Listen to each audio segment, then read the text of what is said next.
Doop. Okay, can you guys see this shit?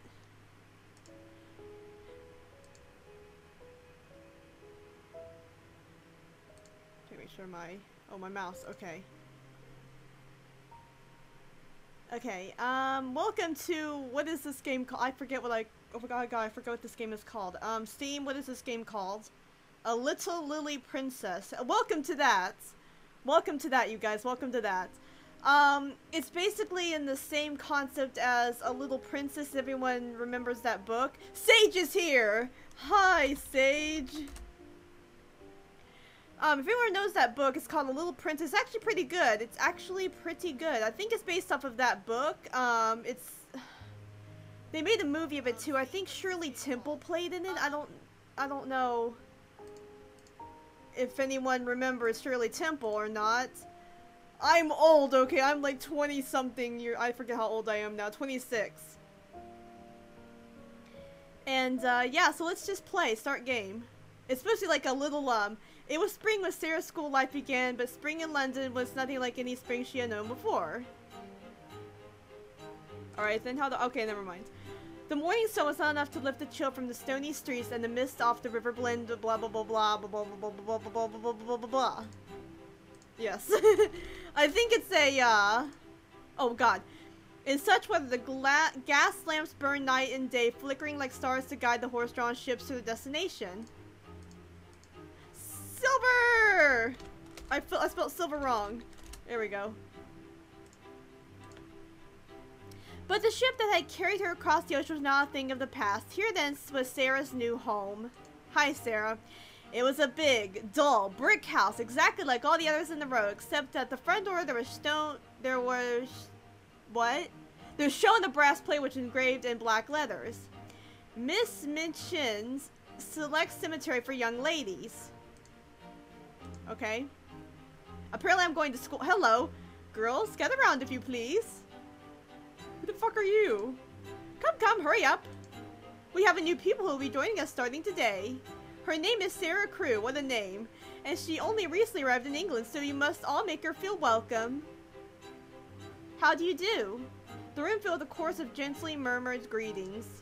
Sarah Crew, for that was her name, looked up upon the garden of strangers. Every face was turned to her, polite and attentive and perfectly foreign.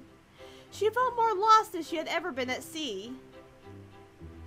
Sarah, dear, as you can see, we have pupils all here of all levels, but these three are particularly nearly your age, whatever. This is Miss Lavinia Herbert. Charmed. Miss Emery... Oh my god, St. John. And Miss Jessie Abbott.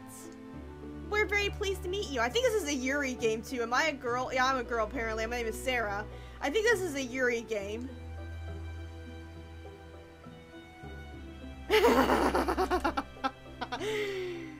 Good one, Sage. I am very pleased to meet you as well. I have never known very many girls near my age, nor any other age. Sarah's life before that point had not been isolated, but sheltered. Her mother had died when she was born, leaving Sarah to be raised by the young, handsome father who was the only relation she had ever known. Some fathers had little time for their children, but Sarah and her papa had always been close, reading books and playing games together every day.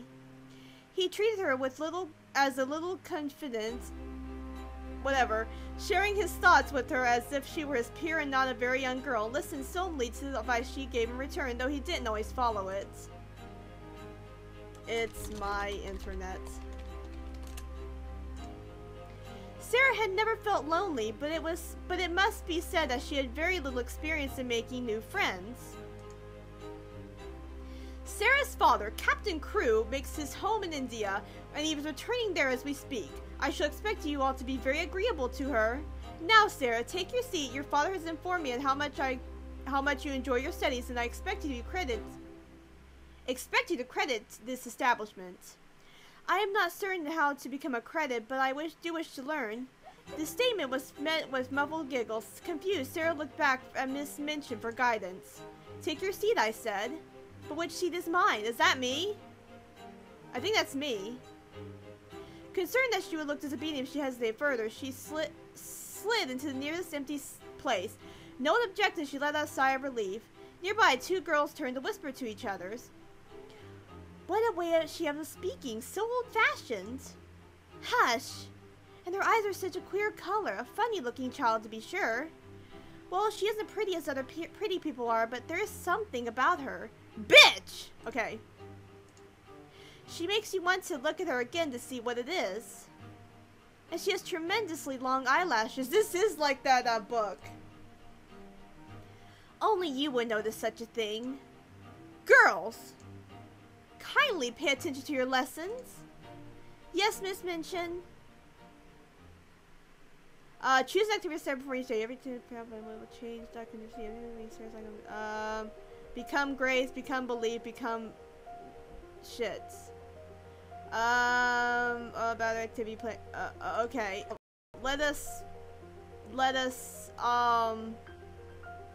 tea party, yay! And then we're going to, but we're going to practice dance, we're gonna read the book, and then we're going to play with toys, and we're gonna go for a walk. How the fuck do I do this shit? No, tea party, okay. Okay, I did shit. Now what do I do? How do I continue? Well, this sucks. Oh, done. Never mind, I didn't see that. Now the schedule that you have will see carried out for each weekday. 0 points, blah, blah, blah, blah. Okay. I gained visiting. Who am I visiting? Reading. I read, okay. Reading. Wait, am I reading again? Playing, okay. Did I read again? Walking. Okay, this is, okay. I am very smart now. Hooray! My room, my 2 rooms just for me. I get 2 rooms? How the hell? Sarah was what was known as a parlor boarder, where the other girls were quartered in standard issue single rooms. She had a large bedroom, nuclear, blah, blah, blah, blah, blah. My papa has filled with the beautiful things: books, velvet cushion, lace dresses, a porcelain tea set, hats with great feathers that bob on them, even if a tiger rug to remind me of India. Yay! It looks like a room that would belong to the daughter of a Raja, an Indian princess. I only wish that this room also contained my papa. Perhaps it does. He gave me all of these things, and whenever I touch them, I can imagine that he is with me. And when I read his farewell letter, I can hear his voice. My dear little missus, so here you are in the place you always knew you must go, but be of good cheer, you will... This is too fucking fast. You will not have to stay for a very long time. There will be a lot of little girls, and you will play together, and I will send you plenty of books, and you will grow so fast that it will be scarcely a year before you're big enough to clever enough to come back and take care of your papa. I am not the least anxious about your education. Oh Lord, you are always sitting with your little nose boring into books, gobbling them up as if you were a little wolf instead of a little girl. I have instructed Miss Minchin to drag you away from your books when you read too much and make you go and ride your pony in the road or buy a new doll. You ought to play more with dolls. Oh Papa, if I bought a new doll every day, I should have too many to be able to make friends with them all. I am happiest with just Emily, and happier because I was with you when I met her. Emily, of course, was the name of a doll, a very special doll that Sarah had discovered when her papa took her to visit the premier toy shop of London. She was a large doll, but not too large to carry about easily. She had naturally curling golden brown hair, which hung like a mantle about her, and her eyes were deep, clear gray blue, with soft, thick eyelashes, which were real eyelashes and not mere painted lines. At Sarah's instance, she had given a wardrobe every bit as grand as Sarah's own, with frocks and coats and nightgowns and beautiful lace-trimmed underthings. She even had her own tiny lady handkerchief and her own cradle bed at the foot of Sarah's. Sarah lifted Emily. Oh, that's cute. That's a cute doll. Sarah lifted Emily onto her lap and smiled at her just as she would another little girl. My papa was in the sea now, Emily, but we must be very great friends to each other, intimate friends, and tell each other things. Look at me, Emily. You have the nicest eyes I ever saw, but I wish you could speak. I have a new item in my inventory. What does that mean? She brushed Emily's hair fondly, settling her in the pride of place. There are so many girls in this school. I have never seen so many children in one place before. I am afraid I shall not even remember all of their names. It's Annabelle. I have always known that someday I would be required to go away to leave my home and my papa and come to England to be educated. I must do my duty even if I do not like it. I dare say soldiers, even brave ones, don't really like going into battles, but they must do it anyways and not cry and fuss, so I must die, but oh, it's oh so lonely. Excuse me, I barfed everywhere. She could not know, of course, how her quiet sorrow might be misinterpreted by others. Miss Minchin, whatever that says, the proprietor, as seen the lavish preparations of Sarah's pretty little room, concluded that here was a child who had always been given her way at the expense of others. Such a spoiled little girl might be expected to kick and scream and set the whole house into an uproar when abandoned by her own parents, her only parents. That she did not suggest it to Miss Minchin that Sarah cared nothing at all for her papa, but only for her dresses and toys. Such was not a thought that inspired sympathy in her heart for the newcomer. Just then there came a sound at the door of Sarah's room. Sarah's not a girl easily to give into fear or startlement, but when she had a healthy child of curiosity, went at once to see what it was. Outside, oh, that kid's so cute! Outside sat a little girl right on her bottom in the middle of the hall, her baby plump legs splayed on the lace of her petticoat askew as she had just toppled over, which in fact she had. Hello there, who might you be? I'm Lottie. Oh, that's my niece's name! That's adorable! Her words were hard to make out through the fingers she had shoved into her mouth. Lottie? The fingers wiped dry among the frills of her skirt. Lottie Lee. Well, that's not my niece's name, but her name is Lottie. It's not Lottie Lee, but it's Lottie. Sarah smiled. Here then, that was a chance to meet just one person at a time instead of a crowd of strangers. Well then, I am Sarah Crew, and now we are properly introduced. She held out a hand to help the little girl to her feet. That kid is adorable! Was there something you wanted? May I look at your doll? Of course you may. Come and visit in my room. We can have tea together. My papa left me a beautiful tea set with lilies painted on it. Emily has her own service as well, sized up for her hand because she's too small to hold one of my cups. I want to see. Come inside, then I will introduce you to Emily. And that was Sarah's first week of class as Miss Minchin's selected cemetery for young ladies. Okay, I met Lottie. Yay, I met Lottie. I gotta meet Jessie now. Let's meet Jessie. Oh, okay. We can just spend the resources you could, blah, blah, blah. Okay. Let's meet Jessie. Because I can. Hello, Sarah. May I come in to visit? Sarah rose to her feet at once. You are very welcome. Please come in. Jessie stepped to the room and held her skirt to drop a delicate curtsy in greeting. I know we have been introduced, but I wish to make your acquaintance more personally. And without Lavie listening in. Lavinia, I thought you and her and she were the best of friends. Of course we are. I adore her. She's so classic, so elegant and focused. I admire her very much. However, sometimes it's nice to do things for oneself. Are those real silk stockings you're wearing? Sarah blinked, caught unaware by this change of topic. Yes, I have several pairs. My papa took me to many shops while he was in London. They're darling mine only listle cotton. May I see the pattern? Sarah sat on her comfortable armchair, lifting the hem of her skirt slightly so the floral embroidery over her ankle was visible. What little feet you have! I never saw such little feet. Are they small? She raised her legs a bit, pointing her toes and moving her foot this way and that. They seem the same size as they have always been, even though I know they must be smaller when I was younger. I'm sure the Lottie's feet are smaller than mine, and Emily's, of course, are the smallest of all. Emily? Emily's the doll that my papa bought me to my companion. Sarah stood up and lifted Emily into her arms for Jessie to admire. Emily, this is Jessie Abbott, a new friend. The older girl dropped a beautiful curtsy, then laughed. Oh, she has silk stockings too. Stockings for such cute, tiny, teeny, tiny feet. How cute. But you do have small feet for your height, Sarah. I'm sure you do. Look at mine. Jessie pressed her foot alongside Sarah's for comparison. I just don't know whether large or smaller feet are better for dancing, I mean. If you dance with a partner, small feet would be better to avoid being stepped on. They look very stylish in slippers. Slippers are cuter if they're smaller. But larger feet might be better for holding positions and standing on your toes. Small feet may not be as strong. Your feet have a good shape, though. They are arched well. They are very pretty. Can feet be pretty?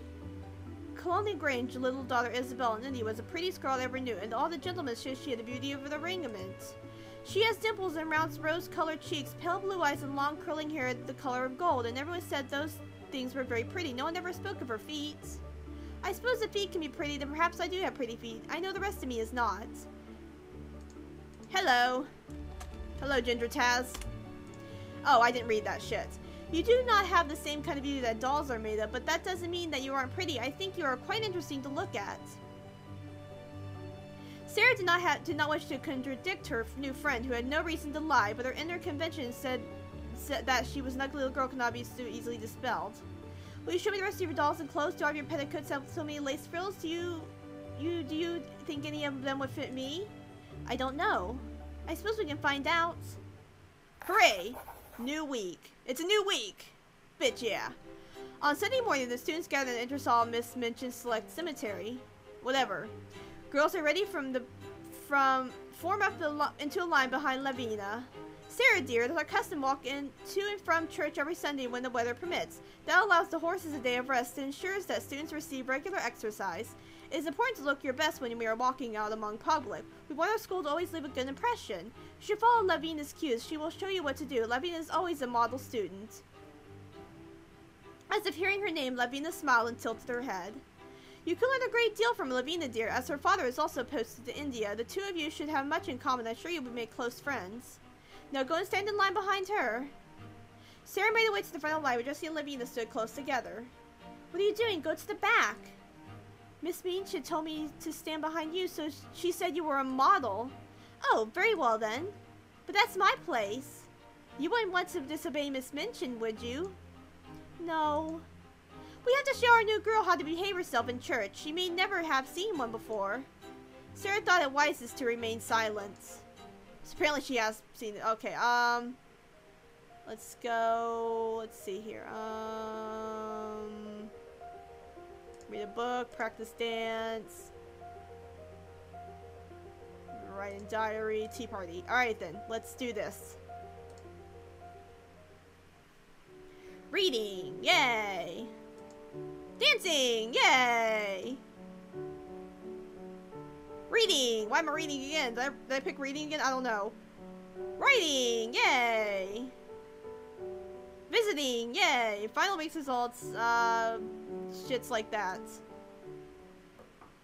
A knock came at the door. Sarah? Sarah, dear.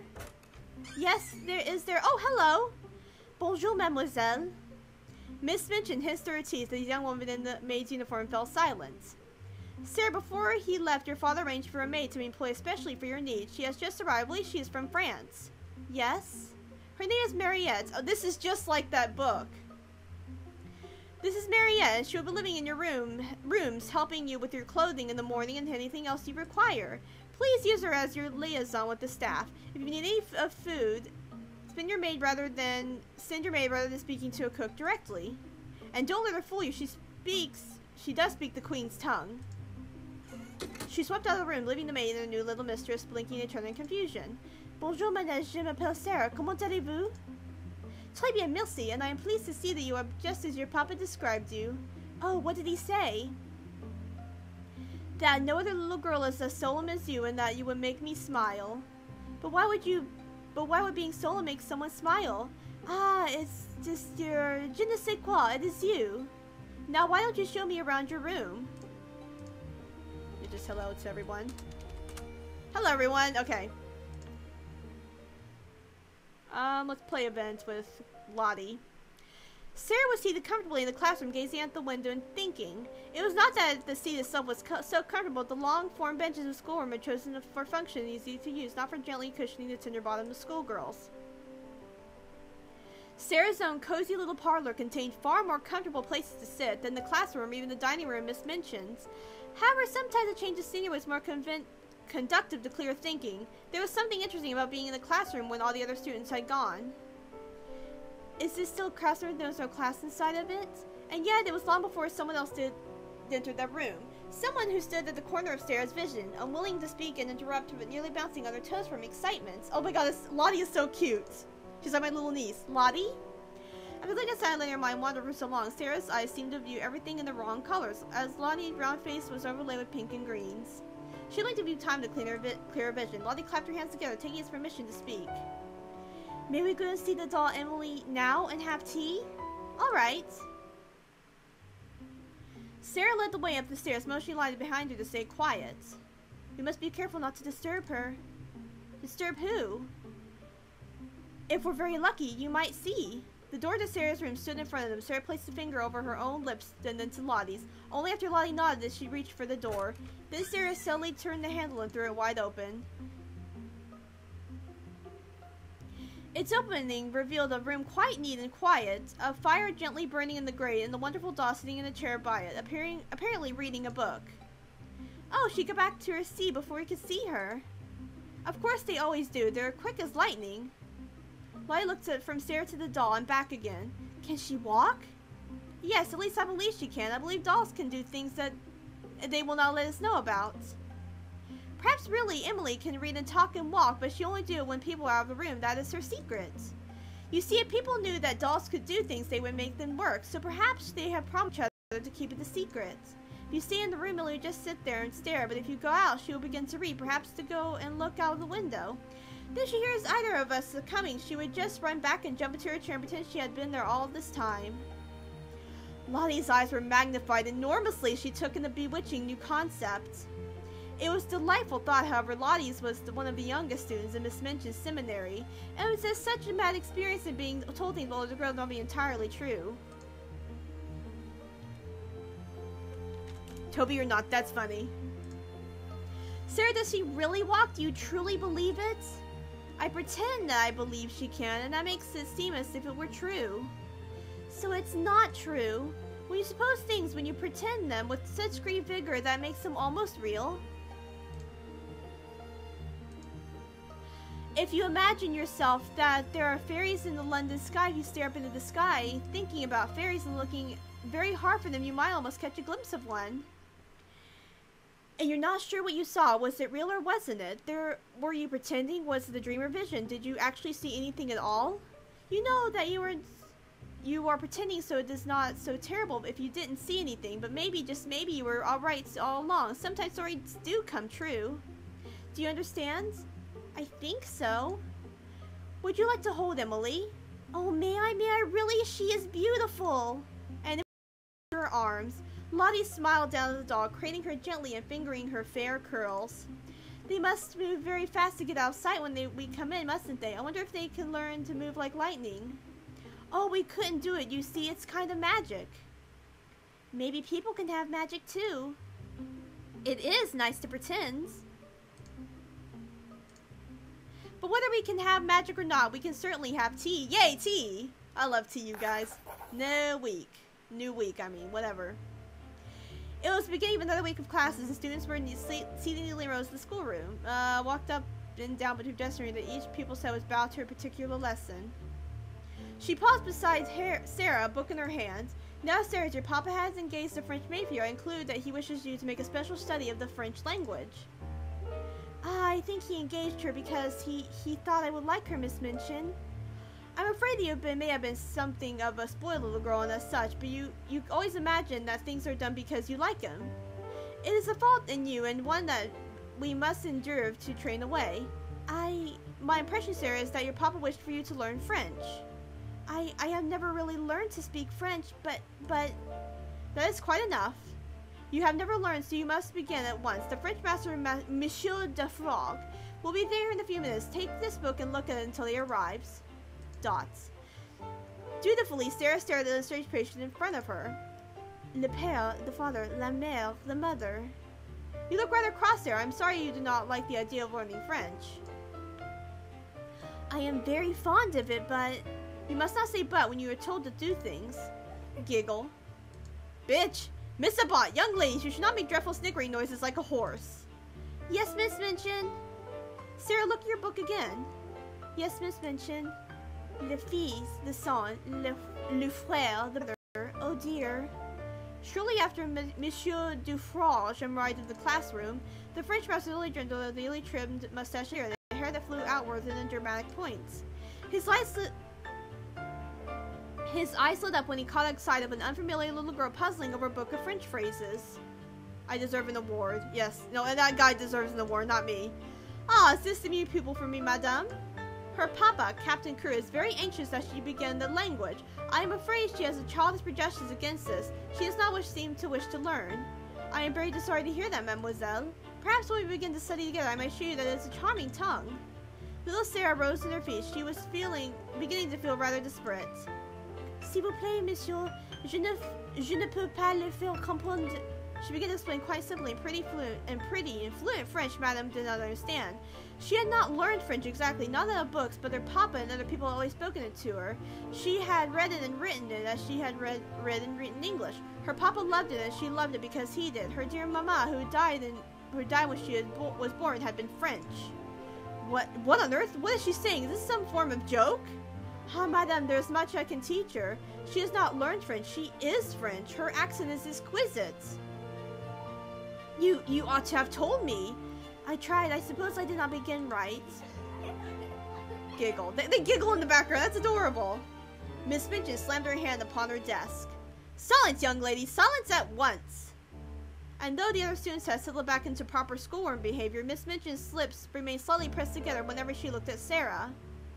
I don't think this bitch likes me. Practice dance, read a book, go for a walk, write a diary. No, wait, let's, play with toys and tea party. No, wait, read a book. Yes, okay, that's perfect. Dancing! Yeah, I'm dancing, bitches. Reading! Walking! What am I walking? Playing! Reading again. Hooray! I have too much knowledge. If the French language fell naturally from Sarah's lips, there was no other lips from which it seemed to knock this escape at all, no matter how long the owner stared at her workbook. Le père, the father, la mère, the mother. To Ermengarde, it seemed almost unbelievable that a girl of her own age could string together so many words of French as they were mere trifles. Dismayed at her own failings, she was devoting more effort than usual by the trials of understanding her lessons. Her elbows rested on the desk, her hands under her chin, as she repeated the broken syllables under her breath.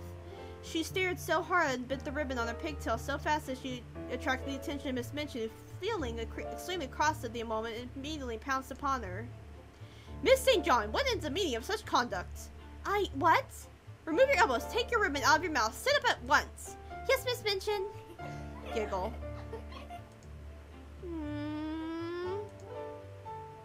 Matters not improved for Miss St. John was when the French master himself arrived. Good bread, le bon pain. Calling though he was, Mr. Mitterfern could not help but smile at the pronunciation. That is not quite correct. Écoutez bien, le bon pain. Le bon bang? Giggle. Girls, conduct yourselves. Dots. It isn't funny, really. They ought to not to laugh. Poor thing. It was her way. It was a way of hers always not to be springs any affray in which someone was being uncomfortable or unhappy. Shush, Bisou. However, there was no way for any hero to defend or rescue Ermengarde. I'm gonna call. Oh my God. From the horrors of education, at least not until the lesson period had concluded. Let's play the event with Lavinia or Mariette. Which one should we play? Let's play the event with Mariette. Why not? Mariette, is it alright if I ask you a few questions about yourself? Bien sûr, mademoiselle. What would you wish to know? What is your family's name? Miss Minch did not say. Do, Miss Mademoiselle. Oh, are you a relative of the great French writer, the author of the Three Musketeers? Mariette chuckled kindly. No, mademoiselle. Well, not in a close way, I am not. There are many with the name of Dumas, as I cannot know what connection there are between all people. Do you know all of your cousins, and if your cousins' cousins, and who bear the name of the crew? I don't know anyone else named Crew except for myself and my papa. So you see, I cannot say who my relatives might be at some distance. Sarah nodded. Where in France do you come from? I grew up in Limoges. You may have heard of the Limoges box, the porcelain? Sarah shook her head. Ah, well, they were famous once. Perhaps they will be again, for now, like much of Limoges, they have faded. What is it like there? What is it like anywhere in the city? Not as large as Paris or London, no. Hello? Is it near Paris? No, pas de très proche. It is in the south. You must rely on the railways to travel between them. All trains lead to Paris. Bisous. Don't bark. Sarah tried to picture it. She didn't know. My dog is barking.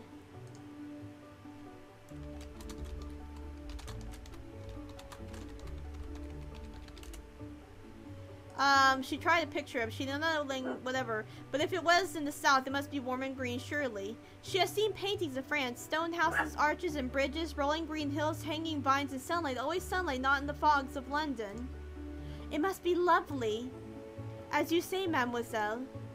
How do you come to take this position? What I mean to say is, my papa and I did not have time to visit France, and I did not meet you until you came here. Did you meet my papa somewhere else? No, we have never met in flesh and blood. Your papa, he is a gentleman, knows many other gentlemen in fine cities like Paris. When it happened that he wished to appoint a maid, he wrote to this Paris gentleman to describe you. And I have a cousin who works for this Paris gentleman, and he thought of me, so he arranged we were maid. And I'm glad that they were. Silence, Bisou. Then Sarah smiled, the gentle warmth of Mariette's regard, and it was very comforting for a little girl who had been separated from her family and made to live in a far-off place. It was true that Mariette was, for the most part, only another stranger, like any other Miss Minchin's seminary. They were only just beginning to know each other. And yet Mariette was not simply a stranger who might come and go like the students. She was Sarah's maid, the beginning of her very own household. She might, in time, be the closest thing to family. I wonder about the friend my papa has in Paris. I wonder if he ever knew my mother. Well, apparently he knew your mother. I mean, he had you. I mean, he has sex with your mother, guys. He has sex with your mother, Sarah. Do you see that darling little blue and yellow bird on the way back from church? It was only a blue tit. They're hopelessly common. Blue tit. That's great. I hadn't seen one before.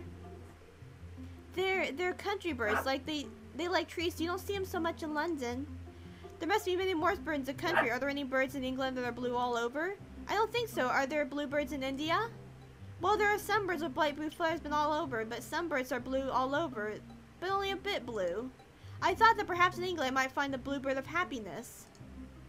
Woof. Yeah, my dog is barking. I know. What is that? I shall tell you, all of you. Come up to my room and we shall have tea to get delivered. You shouldn't be given orders to cook. It's not proper for a young lady to go into the kitchens. Oh, I won't go. My maid Mariette will fetch the tea for us. You have your own personal maid to bring you tea? Yes, my father arranged for her to come from France. Come and say hello. Dots. Sarah and her entourage were greeted at the door. Oh my, so many visitors. If it's all right, would you please bring tea for my guest, Mariette? Oui, mademoiselle. Mariette went at once to the kitchen to carry out their little mistress's orders. The head cook of Miss Minchin's select cemetery looked at Mariette's approach. Her face as pinched as her dough. Here now, what's this then? Afternoon tea for 4. Oh, is it all? I expect she'll be wanting fresh cakes too. Never mind that, we haven't made any. Ah, no, there are biscuits already. Never seen that stop one of those girls from wanting more. Quick as you please. It's perhaps so, but not with my mistress. Elle a l'air d'une princesse petite. She thanks me for my works just as if she were thanking a grand lady. I can't speak, I know. Give herself airs, you mean? As you wish, still I am pleased with my place. Now, the tea? Let us. Tea party, practice dance. We haven't written in diary yet. Tea party, and why not go for a walk? Let's do this. I gained lots of hearts visiting. Dancing. Stop, Bisou! Riding. Visiting. Walking. I converted to... Holy crap, I have a lot of sympathy. And a lot of artistry, too. Sweet. Right this way, Sarah, dear. Lady Pinkin will be absolutely charmed to meet you. Yes, Miss Minchin. Where is she taking Sarah? Miss Minchin is showing her off to another visiting parent, or maybe a donor, I'm sure. I wouldn't know. Dear Sarah must come into the drawing room and talk to Miss Grave about India. Dear Sarah, we must speak French to Lady Pinchin. Her accent is so perfect. She didn't learn her French at the cemetery, that's for certain. And there's nothing so clever in her knowing it. She says she didn't learn it at all. She just picks it up because she always heard her papa speak it. I know. My dog is like barking. It's so disgusting the way Miss Minchin trots her out like an ornament. I can't imagine being so good at anything, and Miss Minchin should want to show me off, especially French. Sarah's always imagining she will no doubt grow up to be eccentric. There's one thing about her, though. She's never grand about herself the least bit, even though she easily might be. I believe I could just help being proud, just a little, if I had many fine things on me I was made such a fuss over. A little? If Miss Minchin brought you into curtsy for the mayor's wife, you would purr, just like Tyblets. Oh, Lavinia, don't be silly. Being a cat might be nicer than being able to speak French. Every bit as likely for you. Dot. There's no use in waiting here for Sarah. She'll be at tea for hours, I'm sure. We may as well go on our way. Hush, Bizou.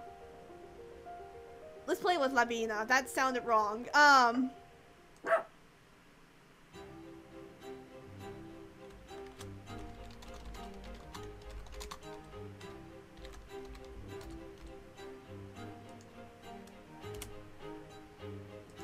Sarah knocked upon the door.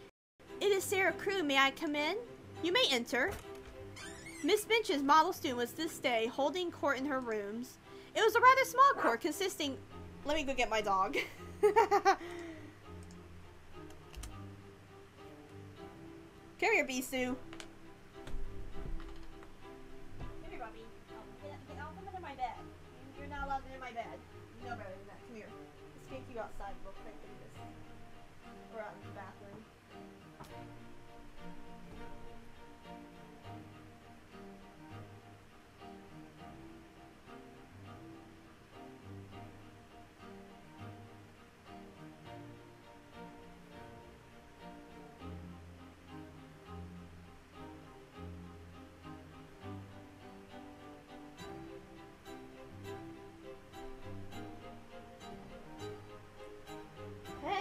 I'm back. I put my dog in the bathroom so she wouldn't bark because she was barking. Ow, my knuckles. Okay, here we go. It was a rather small court, consisting as if it did only one loyal follower, Jessie Abbott. But Lavinia's postures just no doubts about our right to rule. Hello, Lavinia. May I? I beg your pardon? Your pardon? That is not begging. Jessie tittered behind her hands. I'm sorry, I don't understand. No, it is evident that there are great many things you do not understand. That is only to be expected, seeing that you have been raised in the average outlands. However, here in England, we observe manners. Sarah was perplexed. It was not her desire to be unmannerly, but she could not immediately perceive what breach she had committed. You are too foreign, Miss Crew. I am not invited to use my Christian name. But we have already been introduced. Knowing one's name is not sufficient reason to call. A friend would call me Lavinia. You and I are not yet such friends. Oh, Lavi, she is very young. Children use names freely.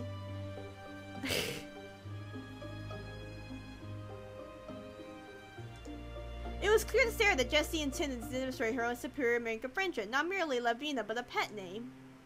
How funny that it should be called a pet name when it was Jessie who acts more like the pet to Lavinia. This is a school for young ladies. Even if she is young enough to be excused, she ought to practice. She will need all the polish that she can get. After all, Miss Minchin has set me to be her model. It is my responsibility to correct her mistakes. It is a silly game, these matters, but I do enjoy games. She curtsied, then if only slightly. I pray you will forgive me, Miss Herbert. I was too familiar. Lavinia waved a hand. You are forgiven, of course. Now, what do you wish to speak with me about? Miss Minchin said that your father was stationed in India. I was curious where you had lived, whether we might have seen the same. And now Lavinia held up her hand again. I have no interest in discussing anything whatsoever to do with India. It is not a proper topic for a polite conversation. Sarah frowned. From the odd look on Jessie's face, she too seemed to find this answer disappointing. Please understand, Miss Crew, we are here in London under the shield of Her Majesty the Queen Victoria of the United Kingdom of Great Britain and Ireland, Defender of the Faith, Empress of India. Everything that matters in this world takes place within these miles, traded within the city, government, parliament, society with the palace. India is a distant heatherland, filthy and rife with disease. It is a jungle out there. Yes, there are jungles, but they are not any more filthy than London is. Nothing can be more filthy than London. A proper lady expresses interest in India only to imagine the thrills of being made to briefly visit such a wild and terrible terrain. You should be very glad that you have escaped it. Thrills are exciting. Hush. Lavinia rubbed her one hand over the other's, brushing away dirt. I hope I have made myself clear. We will not have be discussing India here. However, I will be very pleased with Adrian learning the ways of the English, Miss Crewe. I am certain that what Miss Minchin had in mind when she directed you to me. That is very kind of you. Not at all. It is my duty, and every good Englishman or woman is keen to do his or her duty. Like my papa the soldier. Yes, if you must. I still understand why she refuses to speak about India. Wasn't she born there? She must know how lovely it can be. New week, yay!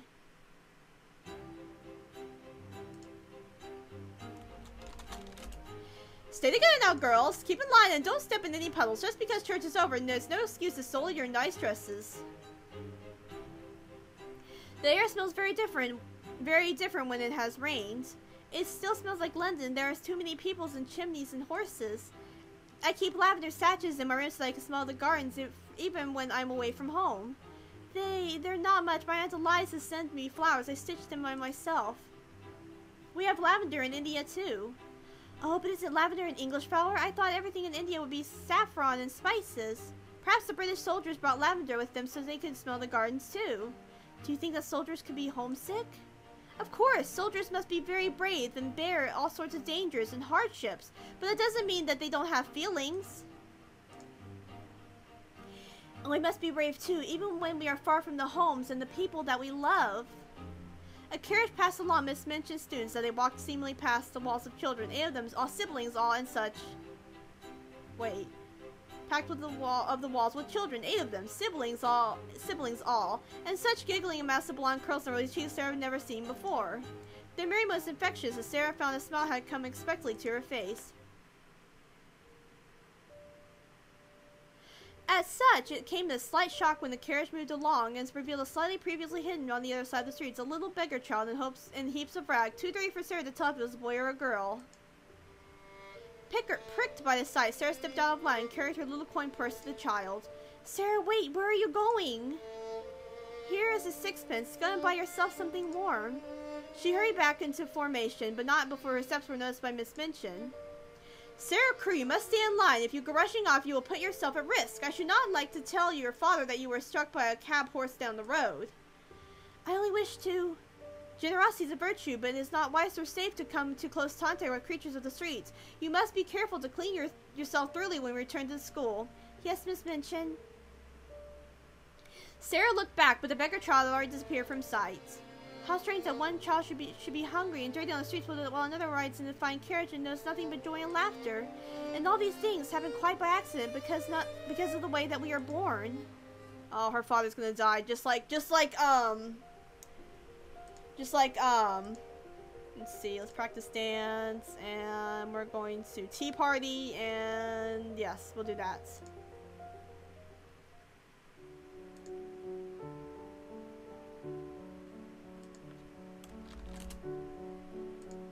Okay, dancing, visiting, walking. I have lots of artistry. Okay. Even from a distance, no mistaking Lottie's shrill little voice. I want to hold the kitty. Don't be ridiculous. Sarah came into the room and found Lavinia perishing primly in the window seat, looking down at a smaller child whose lips begin to wobble. Tybin is in my lap and he is perfectly content here. Listen, if you hear him purr, that means I am stroking him and he likes me. I want to hold the kitty. Keep your sticky little fingers away from his fur. Lottie's brow furrowed in fierce determination, ignoring Lavinia's command. She tried to pick up the cat. Lavinia slapped Lottie's hand away. Sun moved jostled Tybin out of the comforting doze. With a parting squeeze of his claws, he lifted from Lavinia's legs and hurried out of the room. Now look what you've done, you little brat. He scratched me, and if he's damaged my dress, it's scratched because you're mean. You wouldn't even let me touch it. It isn't fair. It isn't. A cat is not a rag doll. You cannot snatch it and tug it as you please, or it will bite your hand. It is too difficult for a child of 8 to understand. Is that too difficult to understand? Okay. I know, right? Sorry, I know. Dots. She cannot help being younger any more than we can help being older. If she is 8, she is 8, but she will be 9 the next year, and 10 the year after that, and 12 in the year, and then 20, and that's quite grand. Dear me, how can we calculate? I don't want to be 20. You will be when you are, and you won't be a while you aren't. There is no reason to want or not to want. No, no, no! Be quiet, or I shall slap your face. You mustn't. Lottie looked until Lavinia's blazing eye and ran from the other room, wailing at the unfairness of it all. You ought to not baby her, Sarah. She must learn that she can't have everything her own way. Privately, Sarah thought that Lottie was not the only student at the school who might need to learn that lesson. Lavinia's a bitch. Let's play with... That sounded wrong.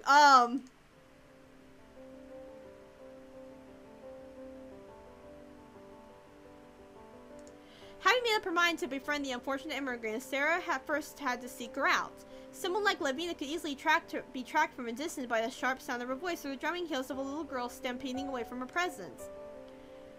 Oh my god, however, kept largely to herself and did not make a great deal of noise. Sarah found her at last, bundled rather discontentedly in this window seat. Forthright and fearless, Sarah walked over to offer a friendly greeting. Hello, what is your name? Her name, of course, already known, but as they had been introduced, however briefly upon Sarah's arrival at school. This was, however, the traditional thing that little girls always said to each other by the way of being an acquaintance. The etiquette of children had its own whatever. My name's... Oh my god, St. John.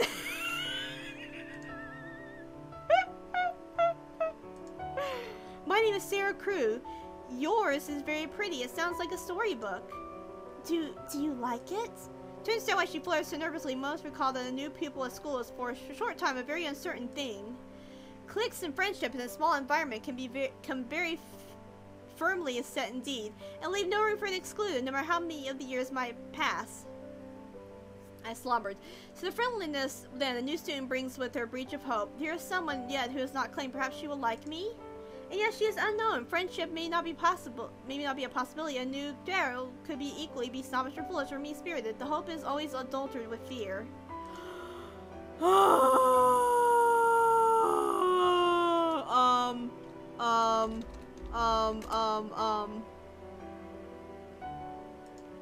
This people's name was even more noteworthy. Blah blah blah blah blah blah blah blah blah. She had her own character who made her rules were like no one else's. Her wardrobe was exquisite. She had the inventive voyage from Landia discuss. It was no wonder that Oh My God was somewhat tongue-tied upon being addressed. I like yours. Your name. Spirit and Chargan in their own stumbling. Sarah held her hand, not as a grand lady might for a gentleman to touch, but as a greeting to someone who was already a friend. After only a moment's hesitation, Oh My God took it. I am very pleased to meet you. Me too.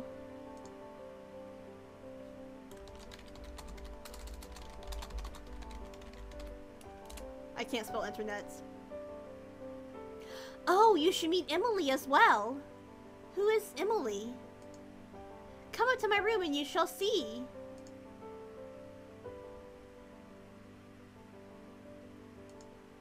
Alright. They jumped out from the window, seated together, and went upstairs. Blah, blah, blah, blah, blah, blah, blah. Is it true that you have a whole playroom all to yourself? The ordinary pupils of Miss Minchin's selective cemetery, only small bedrooms are going. Enough space to sleep and drain, dress and read if they were inclined, but everyone's saving to venture out. Okay.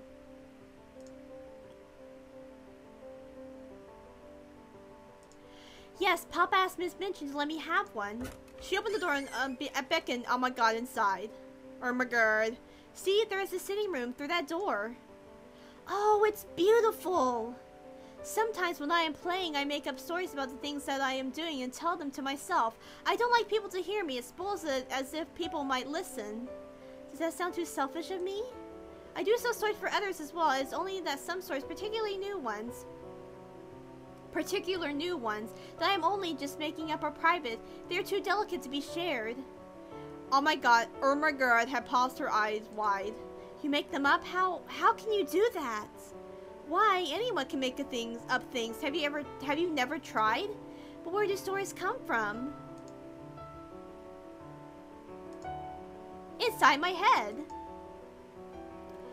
Don't you ever imagine things that might happen that haven't? You must have dreams when you sleep at least. Ermengarde shook her head, her braids wobbling. I try not to think about things like that. They are too confusing. I try to think only about what I am supposed to be learning at school. I try very hard, but it doesn't seem to help. Sarah found the concept of a girl who had no imagination at all too difficult to grasp. Surely you must read storybooks about things that aren't real. Oh no, I hate to read. Seeing that as the response disappointed Sarah, she fished for a better explanation.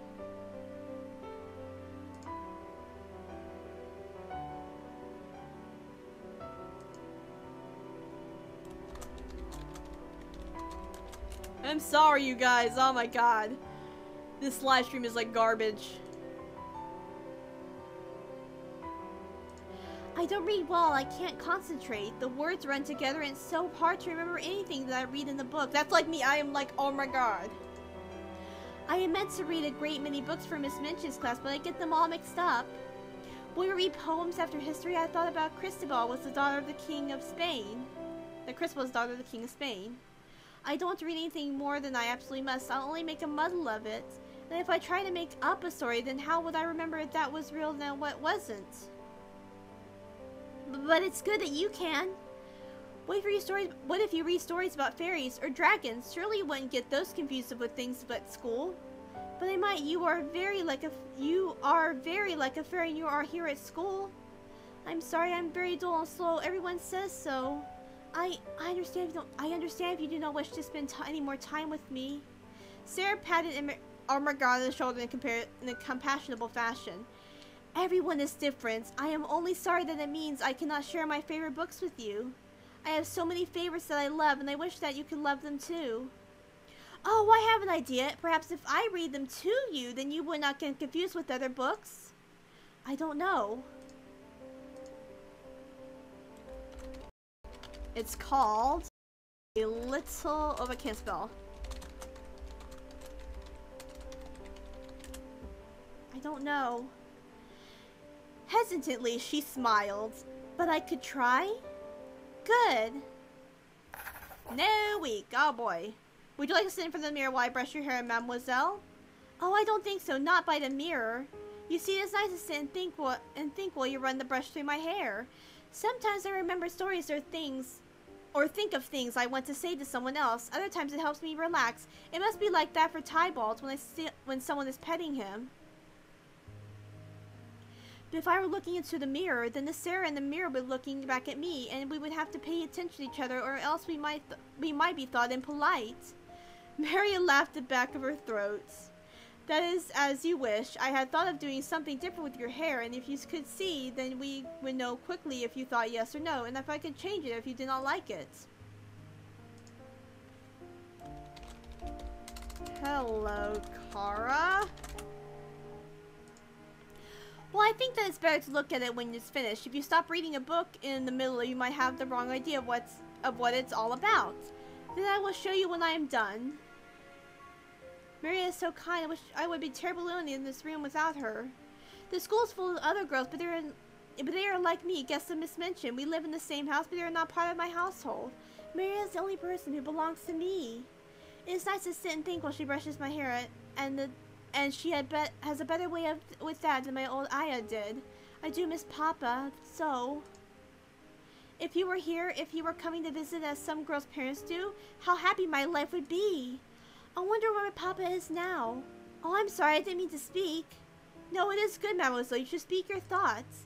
Your father sailed many weeks ago. By now, he is in India, yes, home and safe, and thinking how different the house seems without your footsteps. Oh, I don't want to think of him sad and lonely. It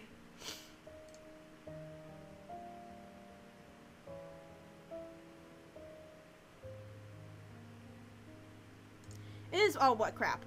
No, I am not. No, I do not think I am melancholy. I would not wish to be. I enjoy my books and my friends. So you see, your papa, he will be lonely, but he will also feel other things. He will live his life, but he will also think of you. I believe you will hear from him soon. Oh, I hope you are right. No, you must be right. My papa will write me letters as soon as the ship can carry them, and I will treasure his words. And I do hope that my papa has a friend to care for him, as Maria cares for me.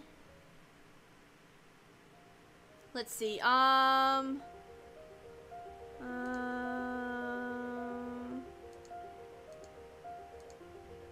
practice dance, let's read a book, play with toys, and tea party. Yes, okay, that's perfect. Let's do this. Dancing, reading, playing, visiting, playing. I have awesome shits. While Sarah was walking through the school, she heard a great commotion coming from a nearby room. The first high-pitched shriek made her startled, concerned that one of the young girls might have injured herself. Sarah was quite blah blah blah blah. Yay, sugar! I choked on my own spit. Sarah was a quiet and solemn girl herself, but made no judgment against those whose temperament led them to cry out loudly when they were in pain. However, the way it went on and on, more angry than miserable, and the voice was recognizably Lottie's. Sarah came closer and began to make out the accomplishment of a frustrated adult that had become drowned out by a child's tantrum. What are you crying for? There is nothing wrong with you. Oh, I haven't gotten many mama. Stop crying for heaven's sake. Oh, I haven't got any mama. You ought to be whipped. You shall be whipped if you not hushed, you naughty child. Lottie wailed more loudly than ever.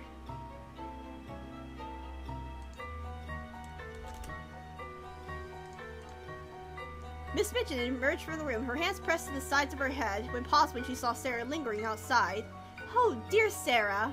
Miss Mitchell's temper, producing a friendly smile, was not at all convincing. Lottie's words continued unabated, and each burst of sound made Miss Mitchell's shoulders twitch. Let me just turn that off real quick. Okay, turn my Skype off. I stopped because I knew it was Lottie, and I thought perhaps, just perhaps, I can make her be quiet. May I try, Miss Minchin? If you quiet that, or if you can quiet that, you are a clever child. Dreadful thing, we may not be able to keep her. But you are clever in everything, my dear. I dare say you can manage her. Go in. When Sarah entered the room, Lottie was lying upon the floor, screaming and kicking her small fat legs violently.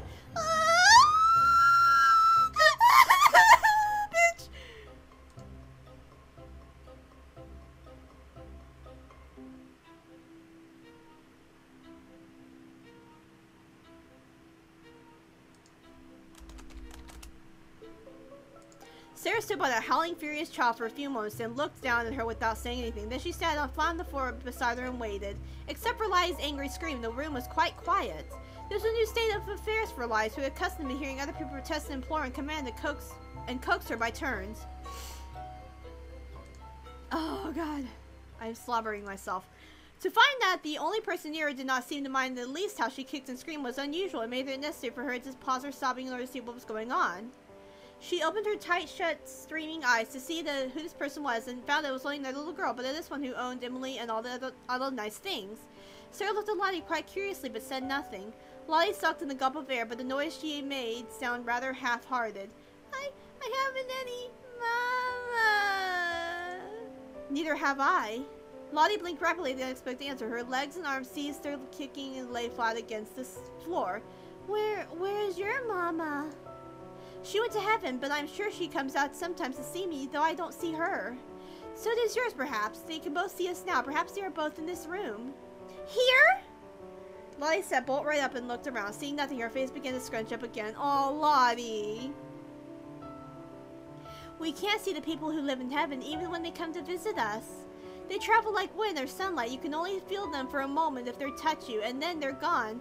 They can go anywhere in an instant, but most of the time they stay up above. Their land is full of lilies, fields and fields of lilies where the soft wind blows over them, the wafts the scent of them into the air.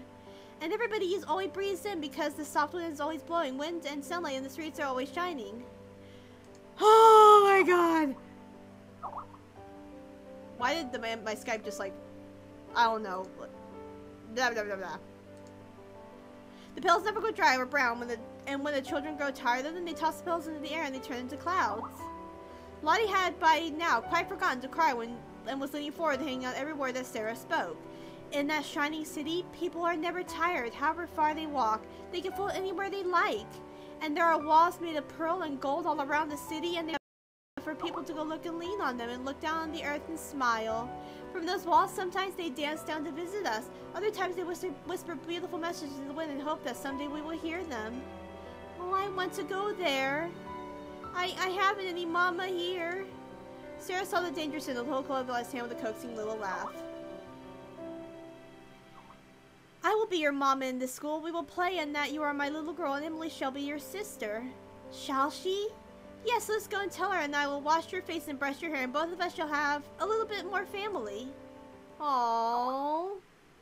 That's so damn cute. Okay, let's play with, that sounded wrong. Play with Jessie, that sounded wrong.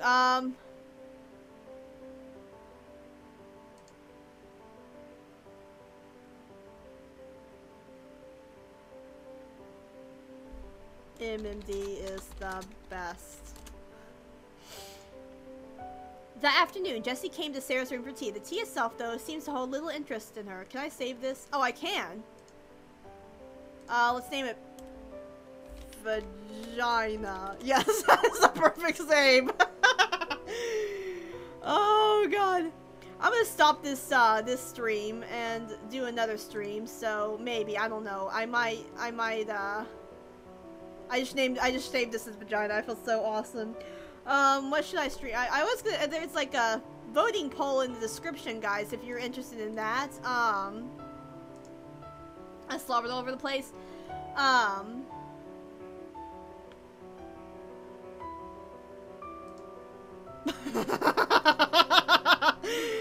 my god! Yeah, like I said, it's in the Twitter poll on the description of the video, of the stream video of what you want to see tomorrow if I do stream tomorrow. I don't know if I will or not. Because this stream is very slow. Holy crap. Oh my god, you guys. This stream is so... I'm just going to stop this stream now because... Yeah!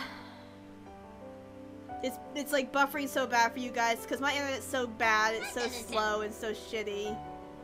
But yeah, I hope you guys enjoyed the stream and thanks so much for watching. Bye guys!